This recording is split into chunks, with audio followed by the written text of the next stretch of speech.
केहू के यहाँ का घाटी पसंद, केहू के पुलाव पसंद, हमके मुर्गा पसंद, सुन बलिया का पूरी पसंद, बलिया का आदमी पसंद, मऊ का आदमी पसंद, मऊ को भरब्रिज पसंद, 3-4 को पुल पसंद है, यहाँ का देश पसंद, यहाँ का देश पसंद, यहाँ का भेष पसंद, यहाँ का बतासा पसंद, यहाँ का रेखसा पसंद, यहाँ का हर देश का नक्शा पसंद।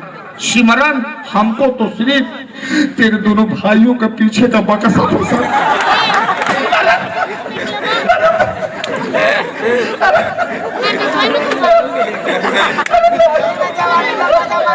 हाँ समात, हाँ समात मने तोके एक दोनों भाई के पीछे का बक्सा पसंद। दोनों भाई के पीछे का बक्सा पसंद, लेकिन दोनों के पीछे का बक्सा पसंद है, लेकिन बक्से से 4 अंगुल ऊपर उठ कर देख। हम ऊपर बढ़ के देखिए, बक्से से 4 अंगुल ऊपर बढ़ करके देख। बहुत बड़ा झमेला है। कई साल का बगल हुई, बहुत बड़ा झमेला है। आ दूगो भूजल सुथली वो लंबा केला है। अरे तेरी मौसा दे दो के। अरे भपेला अपनी दीदी के दे, दूर हो जा साला रे पाकिस्तानी तो यहाँ का लोग मौका छक्का हुआ। कहाँ बना हो? रुका, कौन सिंह हो नो? कौन सिंह हो? नौमी सिंह। कहाँ नौमी सिंह? अच्छा ढापा यार, कहाँ गई ना कहा कोरोना गईले बदे तनी, बाकी ठाकुर है। कोरोना ठाकुरन के पकड़ी, ठाकुर वीर होते मरियन फाल्ट हो जाएगी। हाँ हिंदुस्तानी हूँ, अब तू हिंदुस्तान में आयल बारू, बाकी हिंदुस्तान का रीति रिवाज तो के मालूमे नहीं थे।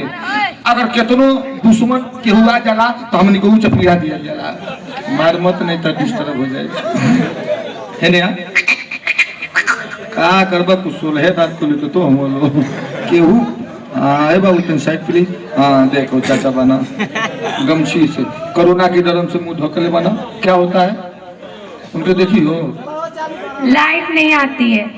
क्या करी चाचा में? हाँ सही कहते हैं, सही कहते हैं कि चाचा में लाइट ना आवेला। बाकी को बात है जब उनकी में लाइट आ जाला तो जल्दी जइबो न करेला। पूछो क्यों? पूछो क्यों? पावर हाउस हो। अच्छा कहाँ हो? पावर हाउस सीधे 11,000 लाइन पैदा करते हैं। कितनी? 11,000। जब वो 11,000 लाइन पैदा करना तो जितने लोग खड़ा बैठल बने ट्रांसफार्मर एक कंट्रोल करते हैं। आप कंट्रोल करके 3 गो फेस निकालते देख फेस बैठल बना। पावर हाउस के छोड़, ट्रांसफार्मर के छोड़, फेसवा तनी से जमीन करता नहीं सना तो लप लप तो दूसरा के बोल फ्यूज कर दिया। कहली हो कि हमनी के मौका छक्का है तो सुन, हिंदुस्तान की माटी के कहीं ललकार बा, हिंदुस्तान की माटी के कहीं ललकार बा या भोजपुरिया पीरन का उतार बा। ऐ पाकिस्तानी कटुआ देश, सुन हम कटुए हैं, बाकी फर्क इतना है कि तू पाकिस्तान का है, मैं हिंदुस्तान का हूँ। अरे हम कटुए मुसलमान है रे, बाकी थोड़े की तरह नफैता थोड़े है। पाकिस्तानी सुन, हिंदुस्तान की माटी के कहीं ललकार बा या भोजपुरिया पीरन का उतार बा। अगर पाकिस्तान अमनी का उतार बा तो हिंदुस्तान ओकरी माई बहन फुआ का भातार बा।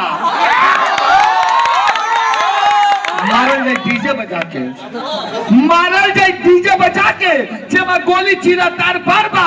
ए पाकिस्तानी लड़की तोरी साथे ऐसा पिक्चर बनावल जाई जेमा डैनिया भारत ओकर सलवार बा।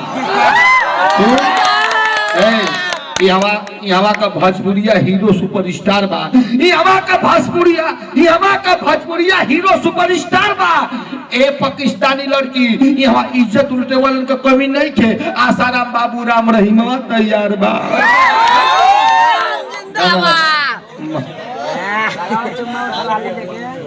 मऊ को कल्पना तरह सरकिया एक गाल बा।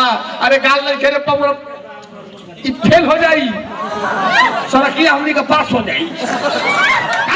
लगाओ।